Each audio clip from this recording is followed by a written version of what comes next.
Welcome to the show, everybody. My name is Mark Farzetta. This little program we like to call the Farzy Show, brought to you by MyBookie, mybookie.ag. Gee, where to begin? Eagles, yay! Sixers, boo! Phillies, yay! Joel Embiid post-game comments, boo! Joel Embiid, he's kind of got me all up in my feels, and normally that's a negative thing because I'm in my feels. I'm not saying what is I really believe to be true. I'm just offended or pissed off or whatever the case may be. No, I'm legit. This is totally legitimate. What? I love the people that say, "Well, what do you want him to say?" Well, I want him to say what Nick Nurse said. I want him to say what Tyrese Maxey said. I don't need him calling it. I don't need him disappearing in the fourth quarter to then all of a sudden reappear in the locker room after the game to tell Philadelphia, I'm not going to call you out, but let me call you out real quick. And look, I hate, and this isn't the first time. I remember in the actual deep, dark years of the process where no wins were expected, I remember Boston Celtics fans. Now, Boston is a little further away from New York, all right? And Boston Celtics fans took over the Wells Fargo Center. And I remember being down there being like, this is what it's come to. This is terrible.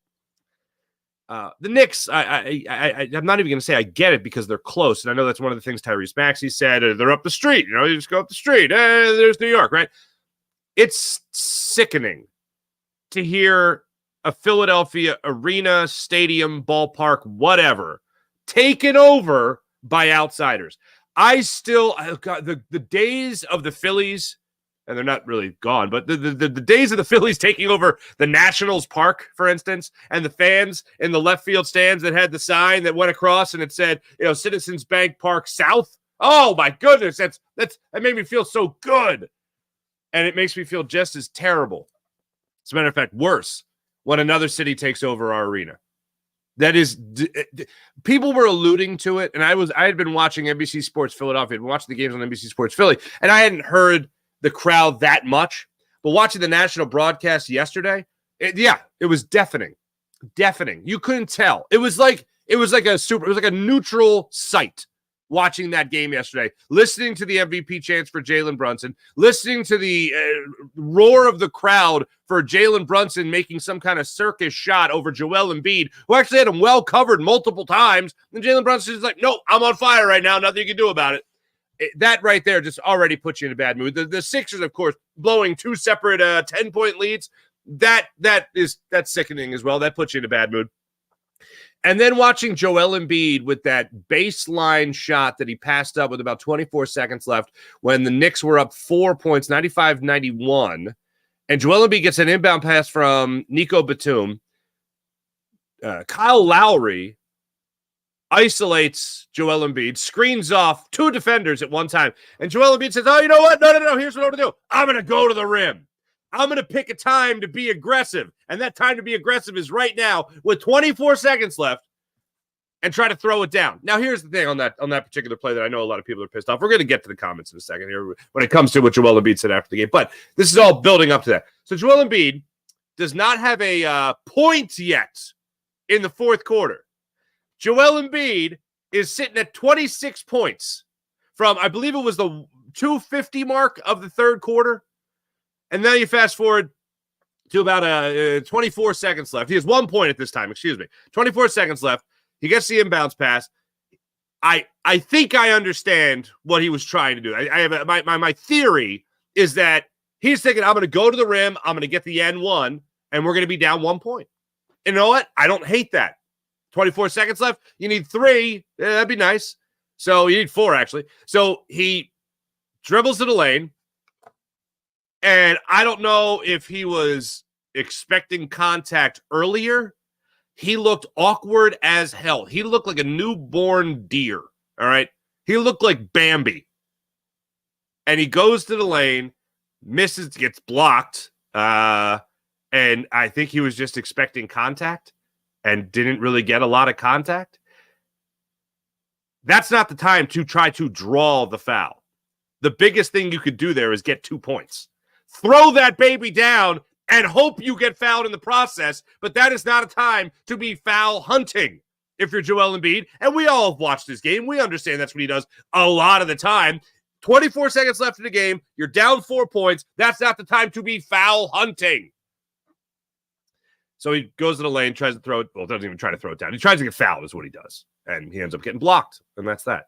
About 2:24 left in the game. There was the shot clock violation by the Sixers where it was kind of clear to me that the Sixers were just done. They were cooked. And the New York Knicks looked like they had some kind of, I don't know, crazy Red Bull espresso turbo drink on the sideline. I don't know what the hell happened. And they just kept on going. The Sixers were just done. Tyrese Maxey pulls up from the foul line on a great step back, great move, falls short of the rim. Cooked. Legs. Cooked. Kyle Lowry, in the final seconds, airballs a shot to the left side of the rim. Cooked. Kelly Oubre clanks one off the front of the rim. Cooked. Every single guy that threw up a shot, cooked, is the way that went. Tobias Harris, he been cooked, but they just failed to show up in the fourth quarter. And the signs were there in the third. Now, you could say, oh, Nick Nurse, give Joel Embiid. You got to give Joel Embiid a little bit of a rest there. You got to give Joel Embiid a little bit of a break there, especially in that second half. Come on. So he plays the whole third quarter, plays the whole fourth quarter. You'll hear from him. I'll let you hear from Nick Nurse after the game. Said Joel Embiid was ready to go. He felt good. He was ready to go. He's not going to come out. These are must-win situations. But they'll say this. It's about 6 minutes left in that fourth quarter. Tyrese Maxey allegedly steps out of bounds. He gets called for stepping out of bounds on a bad inbounds pass, or should be outlet pass from Joel Embiid. He did not. Tyrese Maxey did not step out of bounds. He was called out of bounds. They have to review it. One good thing about it, it was like a nice little timeout there. 3 minutes. 3 minutes for Joel Embiid to get a little bit of a break. No change after that. 1 point. Got his first point of the game, of the fourth quarter, with 54 seconds left. Tyrese Maxey had 5 points in the fourth quarter. Cam Payne had 5 points in the fourth quarter. And I was watching that, and I go, hey, Cam Payne's hitting a three. He gets a little floater there in the early goings of the fourth quarter. Oh, baby, things are happening. If Cam Payne is going to have that Cam Payne spark, then everybody else is going to be following along. It's going to be a beautiful thing. Didn't happen. It was very disappointing. So we watched the Sixers come up with another disappointing playoff performance. We have our arena stolen from us by people in New York. You know what? My friend Devin Caney on Twitter, I think she summed it up great. We're so used to New York teams just being straight ass. Oh, those are my words, not hers. But we're just so used to New York teams not being relevant that we forgot how annoying they were. I think that's what she said on Twitter, and I think that sums it up rather nicely. So we have our arena stolen.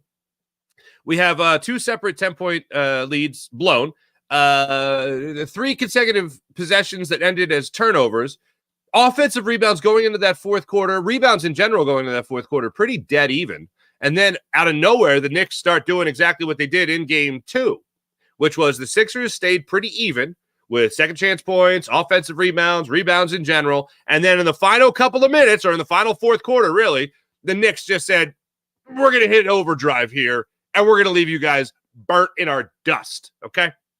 That's what happened. So after all that, could it get any worse? Enter Joel Embiid and Dave Uram, KYW News Radio, who's just been stirring the pot. First he gets yelled at by Howie Roseman. What the hell is that? And then yesterday he asked Joel Embiid the question about the fans taking over. The New York fans taking over the Wells Fargo Center. Here's how JoJo decided to answer that question. Always had such great home court advantage here. How strange was it for you the past 2 games with the significant amount of Knicks fans in the house? Disappointing. I love our fans. Think it's unfortunate, and I'm not calling them out, but it is disappointing. Obviously you got a lot of Knicks fans, and they're down the road and never seen it. And I've been here for 10 years. Kind of pisses me off, especially because Philly is considered a sports town. So, they've always shown up, and I don't think that should happen. It's not okay. Joe, I guess now facing elimination, I guess what's got to be I didn't have a problem with a lot of the things that he said. When he goes, Philly is considered a sports town, that's where I got all up in my feels. Philly is considered a sports town. Okay. Philly is a sports town. Philly is a fantastic sports town. One thing I have always given JJ Redick credit for is that for a guy who's played in a lot of places, he talks about Philly as a first-rate sports city, and I don't think I really need to go into any more detail. I think we all know that Philly's a pretty damn good sports city, not just considered to be a sports city, but is a great sports city. And he says Philly is considered a sports city. That implies doubt that it actually is a sports city. Not the time, Joe. And I have an insane soft spot for 76ers fans in particular. Now, why is that? Because 76ers fans, although it hasn't worked out, although it's been a failure, it is a failure, the process, right? This city went, all right, you know what? We know Andre Iguodala as our star player ain't it. We know Drew Holiday as a number 2 to Andre Iguodala. It ain't it. We know that. So enter this guy Sam Hinkie, and let's just leave the hot takes alone for a second when it comes to Hinkie and the process. I'm just saying. The Sixers fan said, you know what? Okay, we're going to be on board with 3 years of just being garbage, trash. And you know what? At the time, you didn't even know it was going to be 3 years. We're going to be okay with that. We're going to invest in it. We're going to go through this process. And not only did the fan base not go away and demand the franchise move somewhere else or anything like that, right? They said, no, we're in on this. This fan base, we're going to grow with this. We're going to go with it too. We're going to grow with it also. And then everything was a failure. Everything. 2 number 1 overall picks. Not here anymore. You get Joel Embiid. All right, fine, great. But you could tank for a Joel Embiid. You could tank for one great player. We went through a process here. That's different. And Sixers fans, they doubled down. They tripled down. They quadrupled down. They octo-downed. I don't even know what that would be. But anyway, that's what they did. And then Joel Embiid wants to have moments where he throws Ben Simmons under the bus after Game 7 against the Hawks, says that was the turning point of the game. And then Ben Simmons doesn't want to be here anymore, which is fine with me, by the way. And then has the balls, Joel Embiid, just before the season starts to tell Philadelphia that we have to be better. After you, and your head coach at the time, and Doc Rivers, both threw Ben Simmons under the bus. And you want to blame us for Ben? We were the ones defending Ben Simmons. That's what yesterday reminded me of. Wrong thing at the wrong time from Joel Embiid. And then yesterday, Philadelphia is considered a sports city. Gee, thanks, Joe. Hey, by the way, where the hell were you in that fourth quarter? And I have been one of the people defending Joel Embiid. Guy's playing on one leg. The guy gets diagnosed with Bell's palsy. Jeez, man. And he's out there dropping 50 points in a playoff game. And then a no-show in the fourth quarter. There is no excuse for Joel Embiid being out there in the fourth quarter, coming up with 1 point. There's no excuse for Tyrese Maxey being your next leading scorer, tied for your leading scorer in the fourth quarter with 5 points with campaign.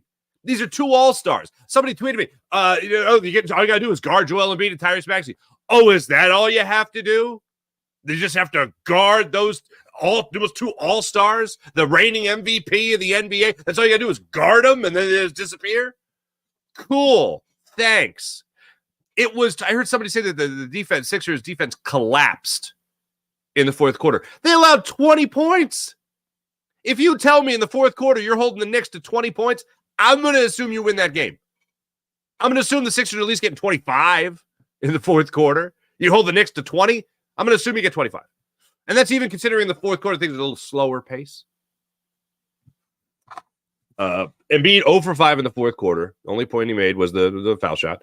Tyrese Maxey, again, only the 5 points. It wasn't great.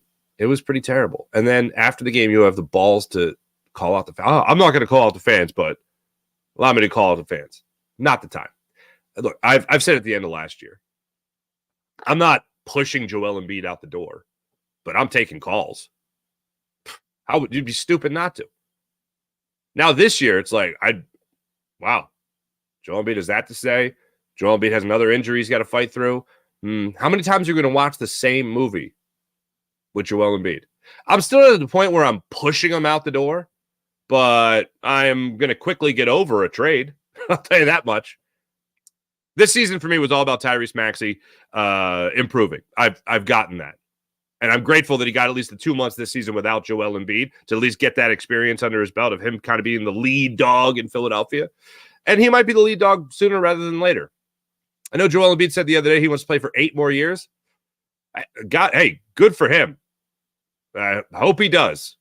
I'm not going to wish any ill will on anybody, no matter what stupid things they say after a game. But how long are the Sixers going to be a part of those 8 years, supposedly, for Joel Embiid? I can see him coming back next year. This isn't a trade Embiid now type of conversation. But, yeah, I'm entertaining it. And seeing another year of this, yeah, it's going to make it a little bit easier to stomach the idea of moving on. Look, it's 3-1 in favor of the New York Knicks. Sixers have not really a lot going for them. And if Game 5 is going to go the way I assume it's going to go, then it's going to look a lot like Game 7 against the Boston Celtics last year, where, yeah, we just don't really see a lot from the Sixers' big man. And if the Sixers are going to win, you're going to need 50 from Tyrese Maxey. Oh, and maybe some more bench help as well. They have 6 points off the bench yesterday. Cool. Good times. For the people that are looking at Joel Embiid saying, hey, what are you going to what's Joel Embiid got going on there? What do you expect him to say? What's Joel Embiid going to say? Well, how about Nick Nurse? Here's Nick Nurse on the fans after the game. How much more difficult does it make it when you're home and you're hoping for a level of home court advantage, but the road team has a significant amount of fans here that makes it seem like a different home game? How much more difficult does it make it? Don't put much stock in that, right? I think we can win here or win there or win anywhere. We just got to play better. Oh, huh. That's crazy. Did he take responsibility? We just got to play better. Oh, okay. How about Tyrese Maxey? File this under the, what do you want Joel Embiid to say? Oh, okay. Well, that's Nick Nurse. All right. How about Tyrese Maxey? With the crowd and everything like that with a lot of Knicks fans. I mean, we know that's coming. I mean, honestly, but our crowd was great. We appreciate them every single time. I feel like it was the same crowd as last time. So I mean, our crowd did a great job though. You know, we appreciate them, and it's a close, very very close two organizations. Like they're right up the street from us, honestly. So you know, it is what it is, and you just got to go out there and you got to defeat that.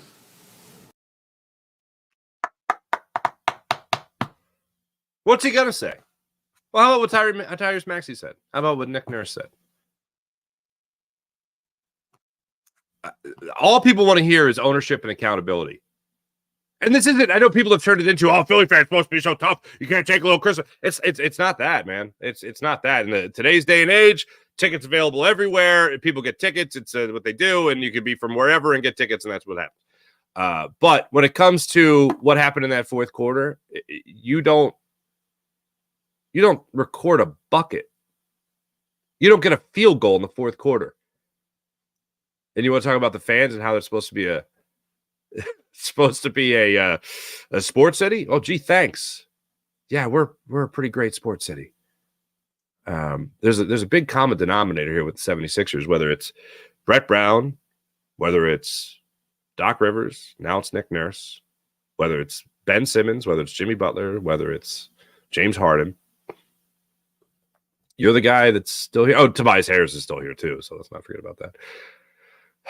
I still am amazed by the people that just expect something from Tobias Harris. But Joel Embiid's the constant.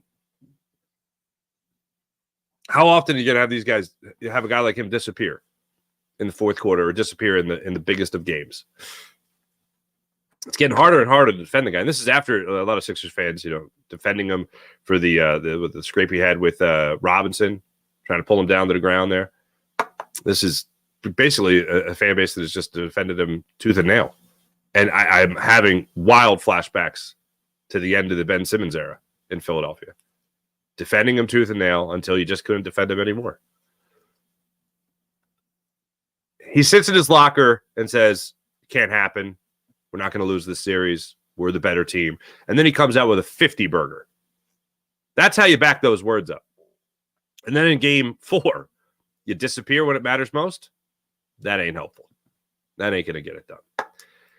A couple more things on from Nick Nurse on Joel Embiid, and I am looking forward to getting to the Phillies and the Eagles, and we're going to get to that in 1 second. But here is Nick Nurse on not sitting Joel Embiid in the second half. Yeah, I mean, he was feeling good and wanted to go. So I think it's, these games are all must win, and we didn't have a very good stretch when he was out in the first half, so we were willing to continue on. And then probably the greatest piece of coaching advice or really analysis from a head coach that he could give you. Hey, so what happened? So what happened in this game, especially in that fourth quarter? Well, we obviously didn't score enough.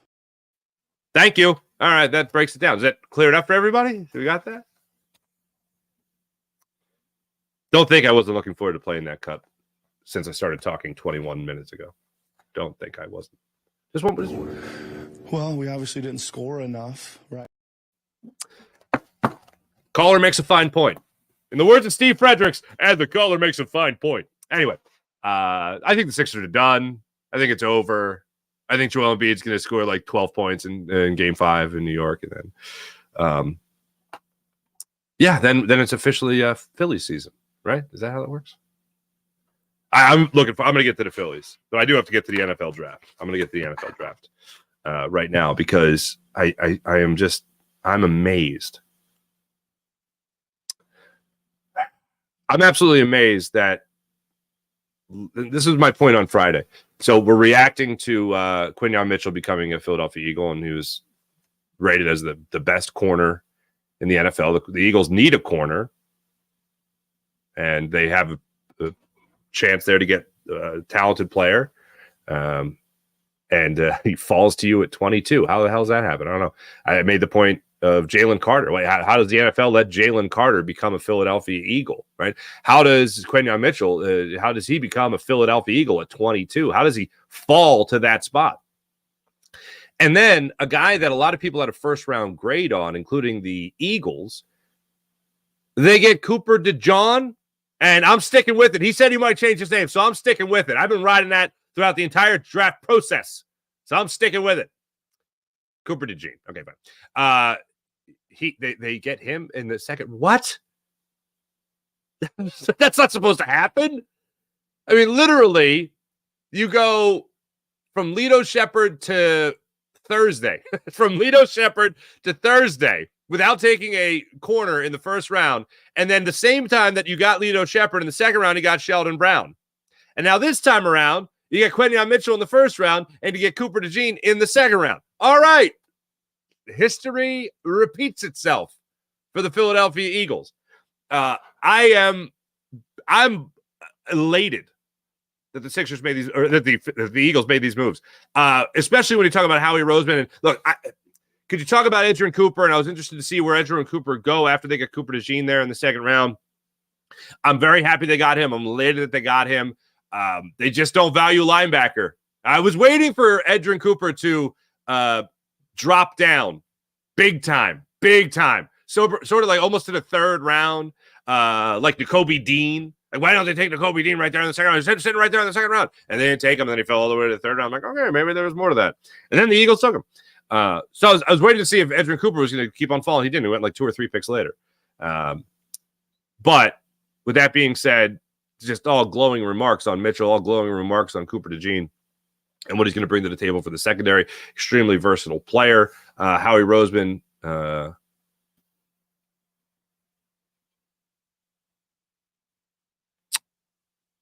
when Howie Roseman talked about Cooper DeJean and what he brings to the table, it's safety, it's corner, it's return man. And I found that very interesting, that you got a guy that was just so versatile and a guy that you've been really hunting for a while. And if you watched, and I watched all of them, the reactions of the Eagles actually making the pick, where they're calling their new player, their draftee, and they're talking to him, they had a first-round grade on him, and they didn't have 32 first-round grades. That's something Howie Roseman said Friday night. They didn't have first-round grades on 32 players, but Cooper DeJean was one of the guys they had a first-round grade on. So he's here, and I absolutely love that. He was asked about Caitlin Clark again, and he said this time around he'd lose to her by a couple of points. I did watch a couple of things on the Eagles' social media, and it was kind of a getting to know you with Quentin Mitchell and Cooper DeJean. A couple of things about Quentin Mitchell that stuck out to me. Doesn't listen to Kendrick Lamar or Drake. Very important for this Eagles secondary. He referred to Kelly Green as Super Green. Somebody asked him his favorite Eagles jersey, and he's like, oh, I like the Super Green. All right, the Kelly Green is good. And I love this. First quarterback you want to intercept. Quentin Mitchell, first quarterback you want to intercept. Who is it? You know what he said? Jalen Hurts. Love that. Cooper DeJean, he was asked if he could still dunk. He could still, if you haven't seen the highlights, the guy can still throw it down. Very excited to be part of the fan base. Did consider changing his name. He liked to model his game after Champ Bailey and Patrick Surtain. All right, good on you, young fella. Good on you. Also likes the lighter green or the throwback green, as he referred to the Kelly Green jersey. And his pregame mix includes Fly Me to the Moon. So you know I love the guy. Piano Man, and I Want to Dance with Somebody. Okay. All right, unique. Very unique. That's what they had to offer. Moving on to the third round. Jalix Hunt. I had nothing on this guy. And then I watched his press conference, right? And I watched some highlights and all stuff. Daniel Jeremiah put it out there that Vic Fangio apparently loves Jalix Hunt, one of his favorite players in the entire draft. And the Eagles got him in the third round. Eagles, of course, in their first three picks went on the defensive side of the football. That, to me, wasn't a huge shock. I did expect the Eagles to get an offensive lineman at worst in the second round, and that just didn't happen. But they get him out of Houston Christian. He was an Ivy League kid, said it just wasn't the right environment for him, and that's when he made the transfer. He was a wide receiver, turned safety, turned edge rusher. And when he was asked about making that transition, what he had to do, he said, eat a lot. He goes, I love to eat, so I just kept eating. And that's how I gained weight to go from wide receiver to safety and then to edge rusher, outside linebacker. All right.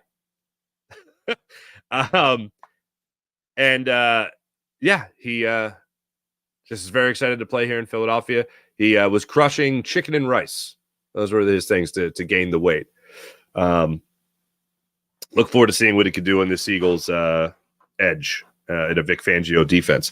Will Shipley, running back out of Clemson, got a 4.0 in school. Howie Roseman had an interesting story about him. Said that he's just a very competitive guy. Even in school, he had a 4.0 because he wanted to beat everybody's ass on the field and academically. So I thought that was interesting. And he introduced himself to Howie Roseman on the phone.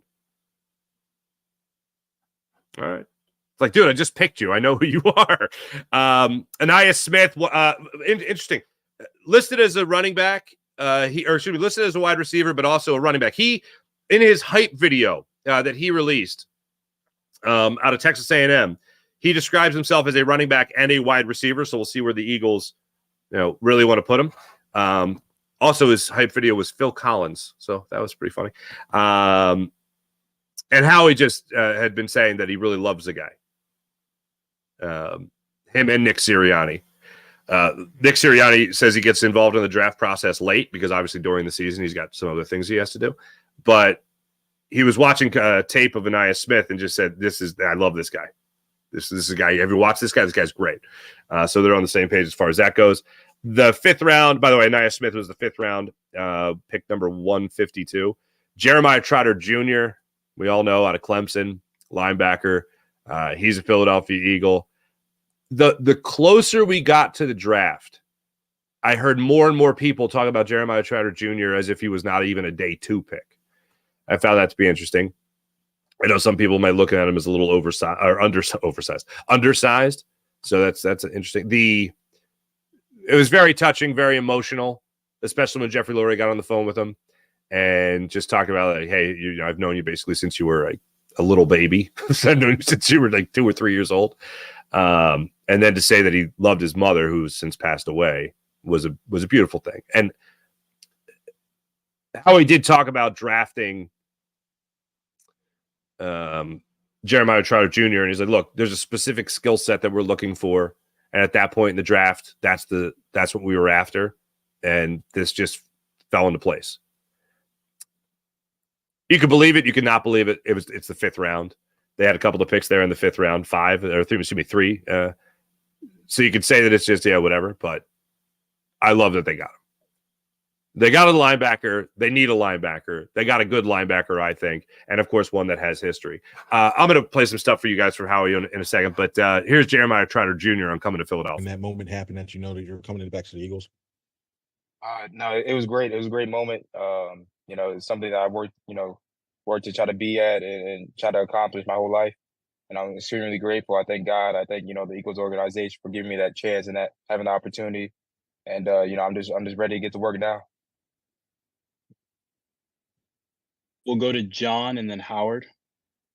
Hey, Jeremiah, congrats. Welcome back. I'm sure you're here. And, obviously there's so much speculation with your dad, his history with this organization. What did it mean to you to finally see it come to fruition and be able to follow him and sort of potentially be that stalwart with the Philadelphia Eagles? Definitely, means a lot. I know the type of legacy he left with this organization and the fans, just how they treat him and the coaches that he's played for and players he's played for with the Eagles. And it definitely means a lot to be able to play, come in and, continue that legacy and just, try to help out the team any way I possibly can. I'm a hometown kid and Eagles were always my favorite team growing up. So it's definitely great to be able to play for them and just have the opportunity that I have. Eagles, for his favorite team growing up, but you had to like that Washington football team because that Washington football team helps you afford St. Joe's prep. You know what I'm saying? Anyway, but love it. I love the story, and I love the idea of the Eagles taking a linebacker. It's like again, Edgerrin Cooper there in the 2nd round. I hope that doesn't come back to bite him in the old behind. But I'm happy they got a linebacker in the draft, and his name just happens to be Jeremiah Trotter Jr. So I do love that. Trevor Keegan, guard out of Michigan, from one winning culture to another, of course. That was one of the things that was highlighted on their call to him.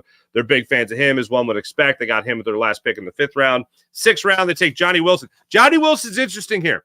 6th round pick, wide receiver out of Florida, 6'7". They were asked about during the post-draft press conference there about converting him to a tight end. Apparently, he's got every route in the route tree, according to Howie Roseman, and they do see him right now as a wide receiver, but somebody that could switch over to be a tight end if they really need it. They described him as an unusual talent with that size and that skill set, so that's cool. And then in the 6th round, Dylan McMahon, center out of NC State, extremely versatile player, very quick player. Just all around, very versatile athlete is everything you could read on him. So glad that he's here as well. And they got that offensive line. Now, as far as things Howie was breaking down, I thought Howie was very forthcoming. For as forthcoming as you could be about a draft you just had. I don't know if Howie was just a little punchy in a positive way because he had just done a lot of work and the draft was finally over. And literally while he's there at the dais, he's getting text messages from scouts about undrafted picks at the undrafted free agents that the Eagles are bringing in. So things were still happening. They did say a couple of things. One, the overall philosophy, the overall goal of this draft in particular and what they wanted to add in the offseason overall. And he was very forthcoming because I think we were all pretty shocked that the Eagles didn't take an offensive lineman until the 5th round. If you would have told me that before the draft, I would have said, you crazy. I would have literally said to your face, you are crazy. But that's the way it felt. So here's Howie Roseman talking about the overall mentality that they've had this offseason. We had kind of a philosophy. We wanted to have a mentality offseason. We wanted to bring in people here who had a chip on our shoulder because we felt like we had a little bit of a chip on our shoulder, not in a bad way, just in a way like, we felt like, we want to do whatever we could to put ourselves in the best possible situation for this year because we had a bad taste in our mouth for last year and we wanted to bring in as many people. And I say we because it starts with us that had that kind of same feeling. And it started in free agency, bringing in the free agents that we brought in. And we were looking for people in the draft who had that. So, Jeff asked about Will Shipley. Will Shipley is a great example of that. I mean, this is a guy who he wants that. He has a 4.0 in school because he wants to beat everyone's ass at academics, and, I know. Yeah, sorry, I cut that late. Yeah, hey, look, that's the mentality you want. I found it really interesting because a couple of different times the Eagles were asked about last year. The Eagles, Howie Roseman and Nick Sirianni were asked about last year. Last year, carry over to this year and all that stuff. And they're like, yeah, that's why we wanted to draft guys that had that good mentality, the guys that had the chip on their shoulder. Now, I'm sure that has to do with a couple of things. One, the way the season ended last year. You want to do everything in your power to make sure you got to give guys the right mindset in that locker room that can withstand and get over anything that it will, adversity like you faced at the end of last year. The other thing is, let's not forget they're missing Fletcher Cox and Jason Kelce going forward. You better have guys in that locker room that have a good head on their shoulders. You better have guys that have a little bit of a chip on their shoulder as well. I mean, I talked about it on Friday, talking about Quinyon Mitchell, for instance. You're bringing in a guy that was supposed to be a 12th overall pick that you could say fell 20 to 22, fell 10 spots. Cooper DeJean is a guy that you looked at in this draft as a first-round pick. You got him in the second round. Pretty damn good. And all the wheeling and dealing, by the way. Holy Lord, that's a lot of moves. Most moves that they've ever had in a draft where they've recorded it per Adam Schefter. The Eagles made the most moves. Howie doing Howie things, man. Let him cook, as they say. But I thought that was a very forthcoming thing to admit that, and they didn't say it was because of Jason Kelce and Fletcher Cox not being here, but they did say because of how last year ended, they wanted to make sure that they have guys that come in here with a good mentality and a good mindset. That's important. Now, this is also very forthcoming about their overall philosophy. Now, you could easily call BS on this, but I do think there are quite a few elements of truth to it.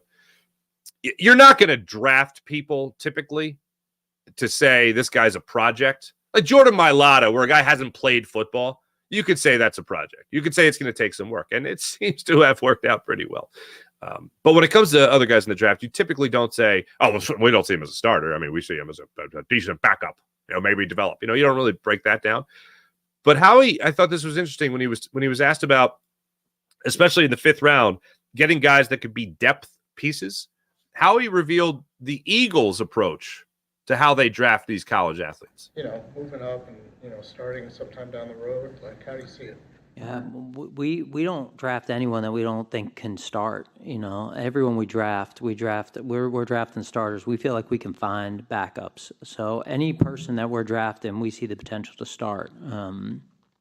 Your draft picks are so valuable.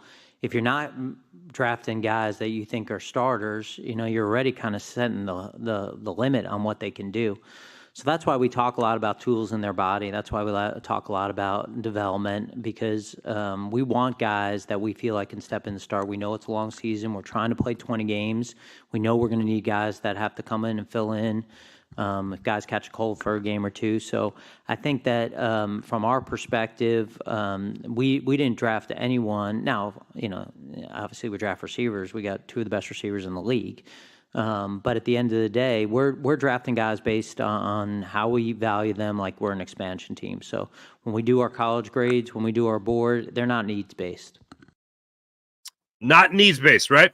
I thought that was really interesting from Howie. You could dismiss it by saying, oh, what are you going to say? These guys aren't going to be starters one day? Really be a shot to their confidence? Right, but I get that to a certain extent. But when you're talking about guys that can start, not necessarily start 17 games for you, but at least guys that could fill in and start. A guy catches a cold, as he says, you can have guys that can start. Yeah, at times, yes, you definitely draft projects. I'm not saying you don't. But Howie's mindset is these guys are going to come in and they're going to play.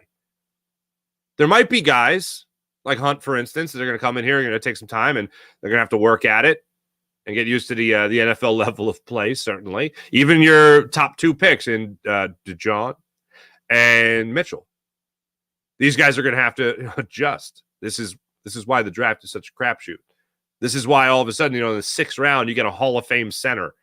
This is why, Jason Peters is an undrafted free agent tight end that turned into a Hall of Fame left tackle. It's a crapshoot.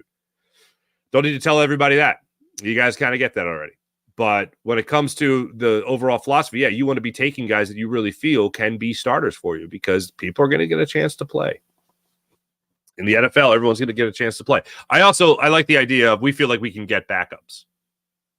You could go out there and get, and I said the same thing on Friday, even leading up to the draft. You could go out there, and this was my opposing viewpoint to the Eagles drafting an offensive lineman or trading up to get an offensive lineman in this draft.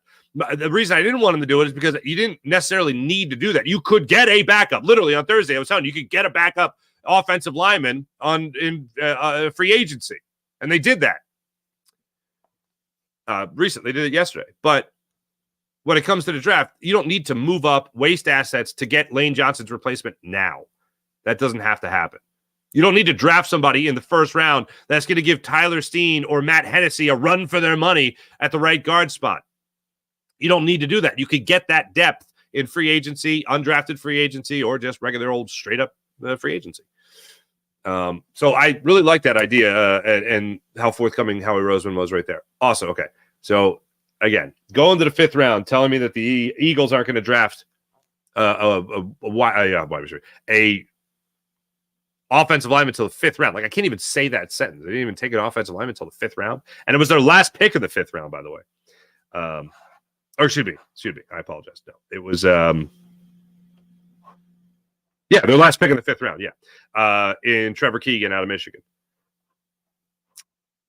Speaking of forthcoming, this is Howie Roseman when he was asked, I think it was Bo Wolf. Would you have been surprised if I told you weren't going to take an offensive lineman until the 5th round? Here's Howie's response. Surprised 5 days ago to look at this class to see that you didn't draft an offensive lineman until round 5? Mm-hmm. Why did it work out that way? It's just how the board fell. I think that there was a run on offensive linemen in some areas where we didn't pick, and when we came back and picked in some of those rounds, it didn't really fit. And we felt like it was more important to stay true to our board than to just kind of reach. Like you said, we have added some offensive line, but I think it's different. You can rest assured that there's not a pick that doesn't go by that's not kind of part of our process. Certainly part of in my mind trying to make sure that does that. That's we're not going to try to be negligent in that area at any time. So excited about the 2 guys that we got. Also excited about a couple of the guys that we signed here in the off season, not only in free agency but getting a guy from practice squad and some of our younger guys. And again, we'll always look to add. And that's Howie Roseman's philosophy. And there's not a lot I can go against when it comes to that. Yeah, the draft used to be a lot more fun when Howie sucked.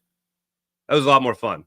You could be like, this idiot doesn't even know what he's doing with the draft. Oh, Howie can make trades during the season and make cap adjustments and be a wizard with money, but he sucks at the draft. I kind of miss those days. Then he gets 2 first-round caliber players and doesn't even get a pick till the 22nd. You tell me all these trades that the Eagles made, and none of them were to move up in the first round, or one of them wasn't to move up in the first round? That's bonkers, man. Bonkers. By the way, I did mention the Eagles added to the offensive line, and they did that yesterday by getting Mekhi Becton, who was the 11th overall pick in 2020. And just like that, he's out in the open. Now, he had a knee injury, I think it was, and then an ankle injury. So he's been banged up, but did start. I think it was 16 games last year, and I think it's a good signing. $5.5 million, 1-year deal, worth up to $5.5 million. Got a gnat buzzing around, damn it. Saul Shefty reported that yesterday. So there you go. You've added some offensive line depth already. Look at that. Howie wasn't lying. That's what I got on the draft. Look over my notes one last time. Make sure I got everything that you guys I wanted to get. Draft starters, 5th round, the Keegan, the draft a great moment, and the Howie, and then the John, and the Embiid. Okay. All right. Now let me talk about something that's really fun. So all these guys, that's what I love about the draft. It's like, oh, you get the draft. And then it's like, when do we see him play? That's going to be a while. Okay. The Phillies, they've been playing baseball recently, right? And they've been playing some great baseball. I have been loving Philadelphia Phillies this season. Phillies have not had a 19-10 start to their season. A 19-10 start to the season since 2011. That is fascinating to me, especially because over the weekend for Locked On Sports Philadelphia, when I'm doing the Phillies postgame shows, I'm talking about, the Phillies a lot, obviously, as you would in 30 minutes of a postgame show. And I went back to 2011. I was like, the last time I felt this confident in a starting rotation and the last time I felt this confident in a lineup was 2011. And sure enough, 2011 is the last time that the Phillies were 19-10 to start a season, their first 29 games. 2011. Roy Halladay, Cliff Lee, Cole Hamels, Roy Oswalt. And I looked at Vance Worley, by the way. He started more games that year than that Joe Blanton fella, which I forgot about. Also, they're 9 games over 500 now, okay? 9 games over 500. They didn't reach 9 games over 500 until July 7th of last year. Compare it to last year's team that was a 1 game away from the World Series appearance again. July 7th. April 28th was yesterday. I'm not used to this team being good early in the season. What the hell's going on here? So the Phillies did get the win yesterday. Taijuan Walker did start. Tinker Topper didn't tinker, and he usually tinkers. I don't know why I didn't tinker in this instance.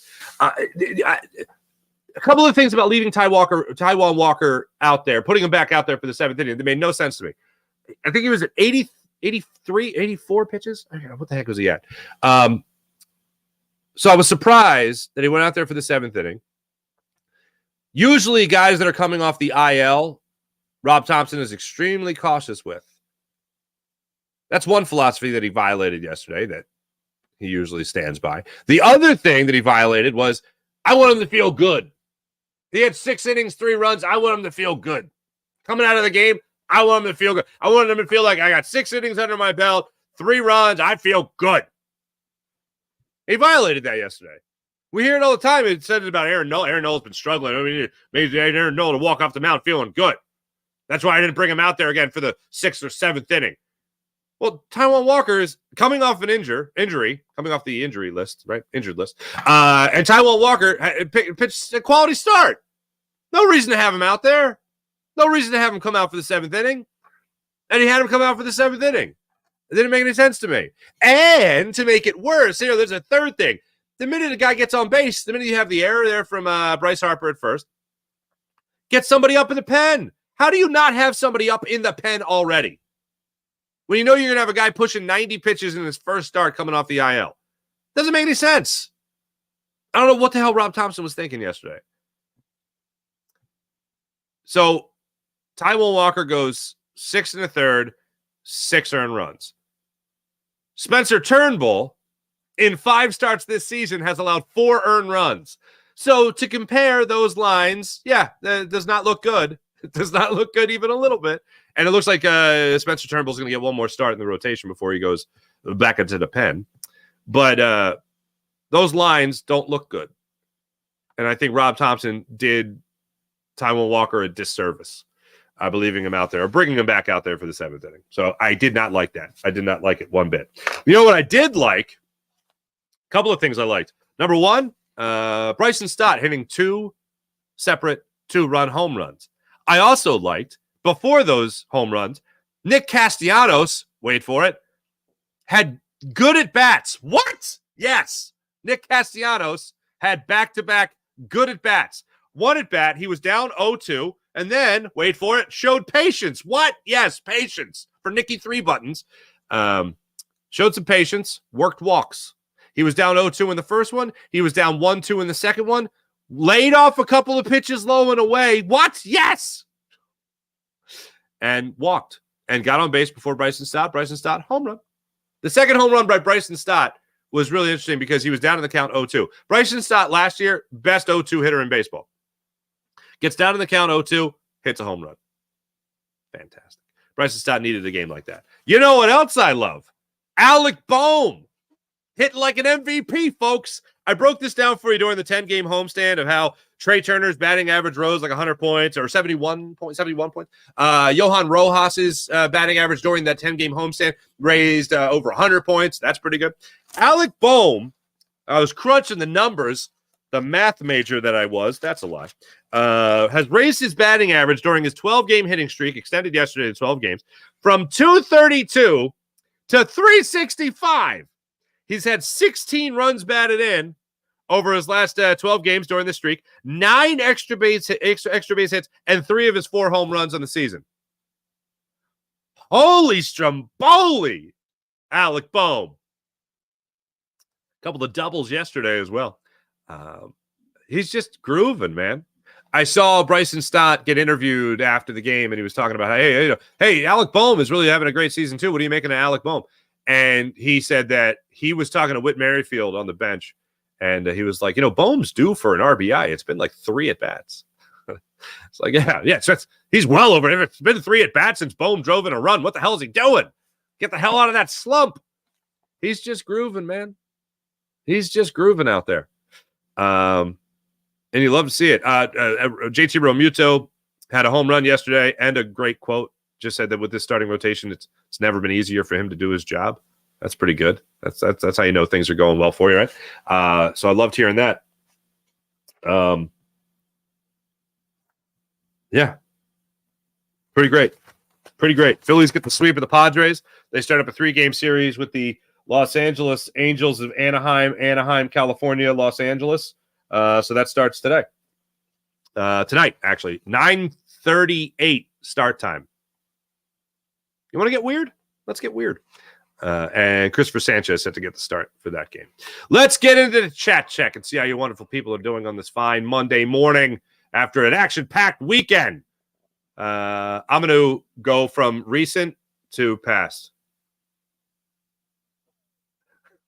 Hutch, weather warms up the bats. All right.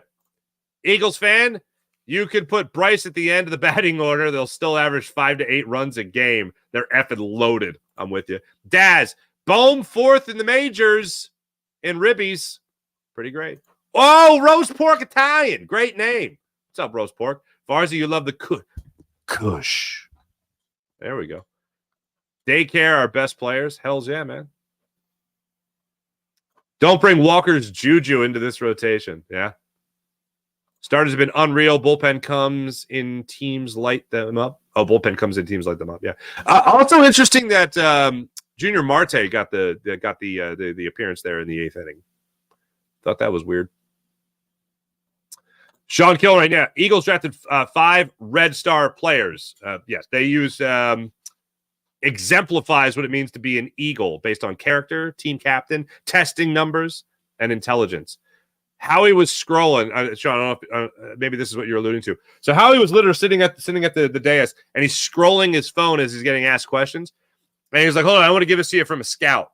And it's like, we drafted 1, 2, 3.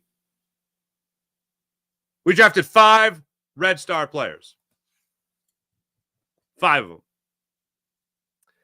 I'm not knocking it. I love it. Sean, thank you for bringing that up. They need it.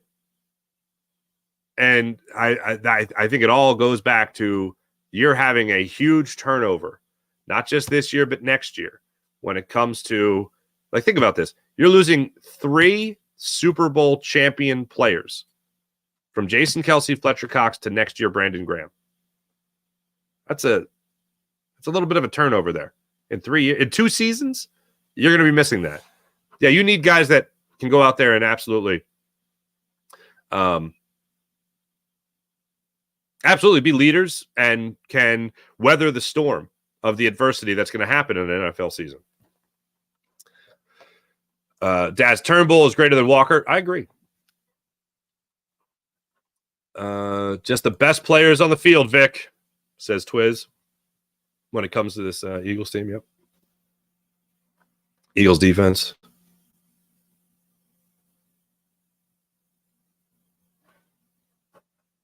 Hold on a second.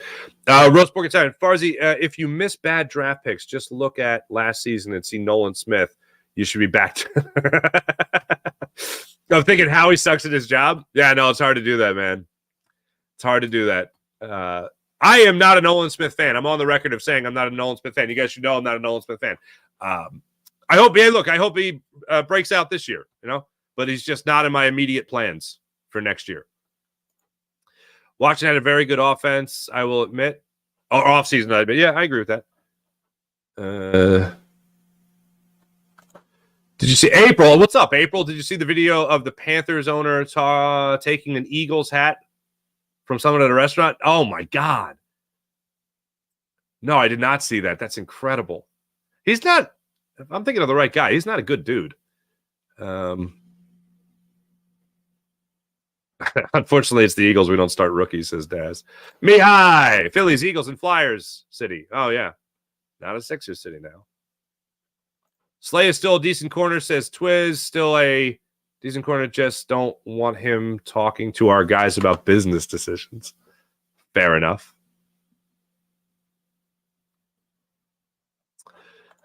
Jeff, Sixers are maddening. Knicks and Villanova just want it more. Unfortunately, that is true.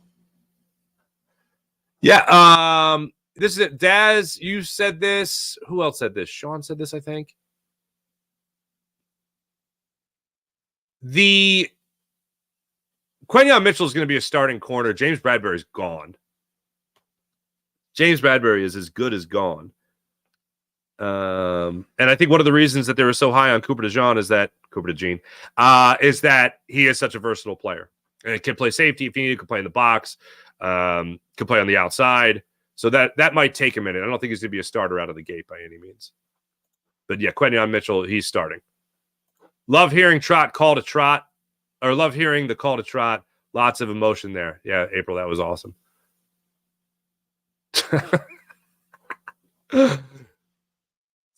Oh, boy.